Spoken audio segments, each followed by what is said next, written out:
You are watching Channel Adrian TV. Yo YouTube, what up? Welcome back to another Warriors reaction video. Now remember y'all, I found this YouTuber Real Reels and he's doing each game from the Warriors movies, and after that I will probably do an actual Warriors movie, sit down and watch it with y'all. But right now we're at the most pathetic gang throughout the whole series, which were called the Orphans. Let's get into the video. Dun, dun, dun. Dun. As y'all see the disclaimer, because yeah, he don't want to get sued. But it shows you that Paramount should do something with the series. They didn't have colors. They didn't have turf. Maybe you ought to show me your invitation. Hell, they weren't even invited. How do you figure? But when the Warriors crossed their path, the Orphans finally had their moment. This is the gang no one took seriously. We're not invading. And I'm parlaying right now. We were just at that big meeting up in the Bronx. We're going home to Coney. I don't know what you're talking about, man. Yeah, and that part right there, when I was watching this movie first time, even when I was younger watching it, I was like, they get no respect. Think about it. Every single gang was invited from New York to that big sit down with Cyrus and the Riffs. And the fact that the Orphans didn't hear about it, that's why you hear him say, I don't know what you're talking about. That's how I knew out of all the gangs in New York during that time in the world called the Warriors, I knew they got respect from nobody. How could this be a big meeting if the Orphans wasn't there? And then the crazy thing is that how they get in the fight with the Warriors over a girl, it always be over a girl, y'all. They weren't feared. They weren't even invited. But they had numbers. Too many. The Orphans were nothing more than background noise in the gang landscape of New York. Dirty tees, no turf, no rep, and no swagger. Just a name and a sneer. But in a city fractured by war paint and street code, even ghosts cast shadows. Who were the Orphans? Why did nobody take them seriously? And why did the Warriors regret ever crossing them? I'm interested to see how he ties in this one. The South Bronx, 1966 to 1970. Oh, South Bronx. The Orphans emerged from void, literally. The early members were kids whose fathers were either dead, imprisoned, or gone. Their mothers worked multiple jobs or disappeared entirely. The streets near Longwood Avenue and Prospect Avenue became their parents. The name Orphans was originally a cruel nickname, spat at them by a rival crew called the Rogues of Willis in '67. Instead of rejecting it, they embraced it. They painted Orphans on their shirts in block letters. So, as you would expect, because the name the Orphans, in the beginning what he said is they come from a lot of broken homes. Their dad wasn't there, mom working 1 to 2 jobs or probably even 3 to put ends meet on the table. And you know, they got involved with the streets. Now y'all keep in mind, I have to say this because of YouTube, Facebook guidelines. This is fictional off the movie The Warriors. So I just want to make sure I'm saying that, because y'all, I'm not promoting y'all to be in the gang, but you can understand, people can relate to this, because if you don't have a family, if you don't have family at home because they're always working, what happens to a lot of individuals? They get caught up in the streets. So I kind of figured that's where he was going to go with the Orphans, but I do like how he tied in how they kind of took it out of badge of honor, because orphans, mostly everyone would say orphan is a negative connotation, but they kind of took the word orphan and made it to a positive for them, even though they weren't respected by other gangs. A badge of abandonment turned armor. Their first informal leader was Lenny Popeye Mondello. Wiry, bug-eyed, and prone to violence when embarrassed.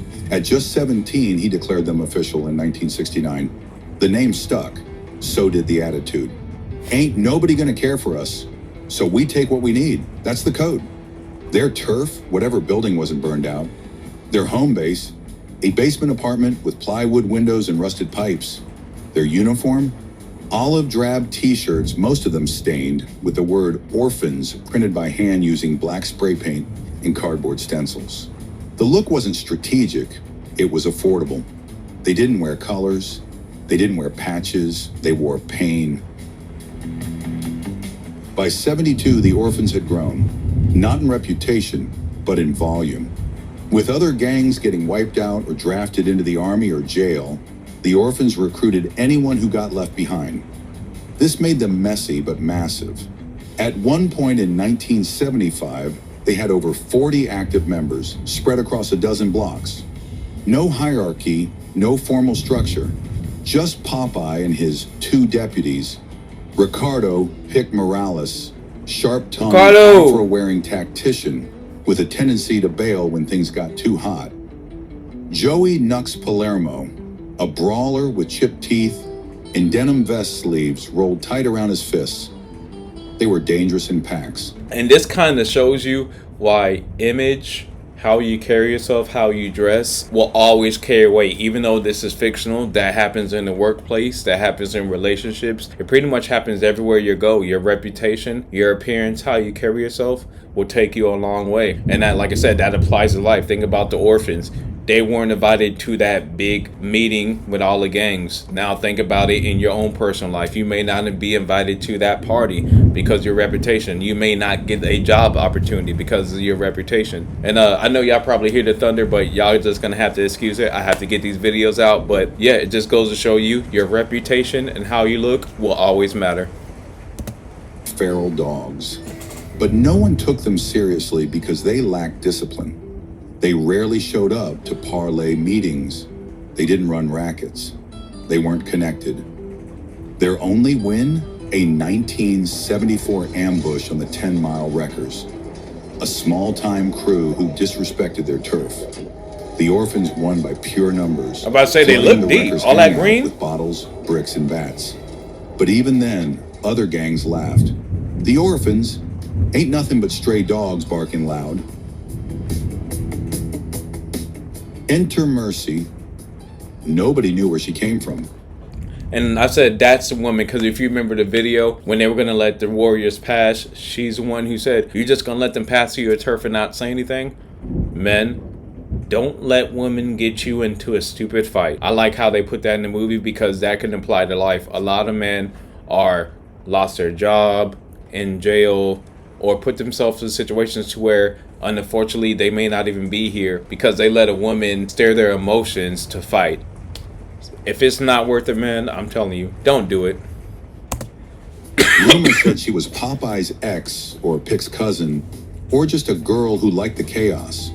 But by 1977, Mercy was the most visible orphan. She had guts. She called out hypocrisy. She taunted rival gangs. And when the orphans hesitated, she leaned in harder. Some say she embarrassed the orphans into action. See? Others say they hated her. Told you. She wasn't an official member, but she wore the shirt better than any of them.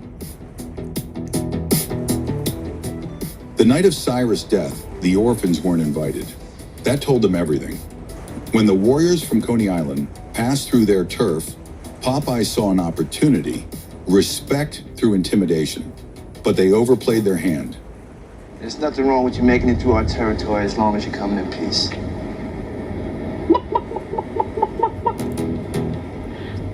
See, told you. He was gonna let him go. They could have probably built a connect, build some type of solidarity with the warriors. She making a chicken noise. I believe that's chicken noise, him, whatever it is.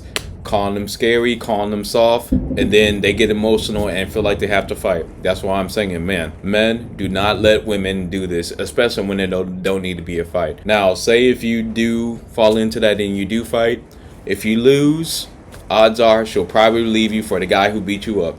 I'm just gonna keep it a buck.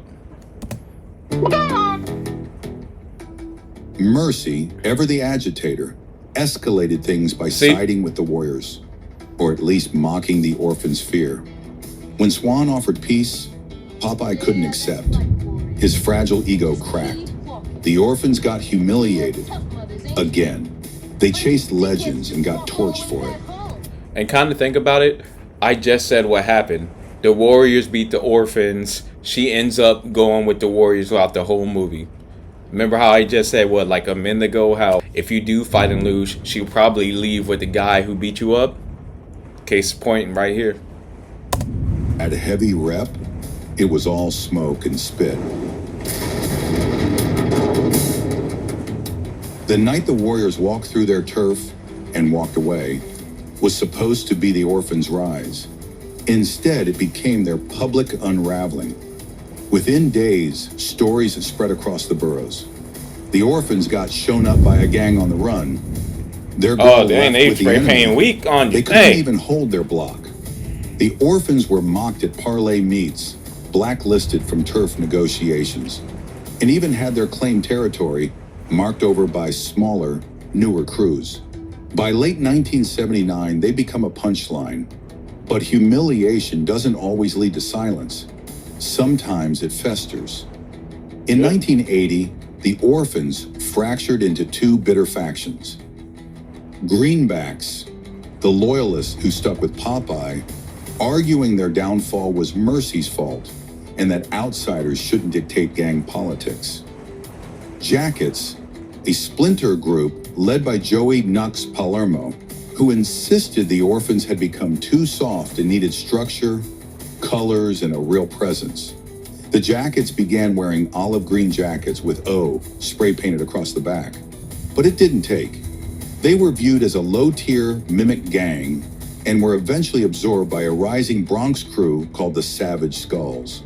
Dang, By spring of 1981, they just work. Well, they getting beat up. Everyone's taking their territory. But I'm not gonna lie though, I wouldn't want to be part of the orphans, but that olive green be hitting different, y'all. If y'all get any olive green fits, I got the olive fours. The undefeateds are kind of like that olive green. I mess with the olive green though. But other than that, I wouldn't want to be an orphan. The orphans were all but gone. Popeye was rumored to have been jumped by 3 younger orphans in the stairwell of a housing project near Jackson Avenue. Took out by his own folks. He disappeared after that. No one ever confirmed that whether he left town, got locked up, or worse. Pick Morales was last seen running a dice game near Simpson Street before vanishing after a bust. Joey Palermo reemerged as muscle for hire in Queens, but his name disappeared after a bar stabbing in Ozone Park. No one wore orphans after 81. No graffiti, no shirts, no representative, just silence. You see what you get, warriors? They didn't go out in a blaze of glory. They went out in fragments.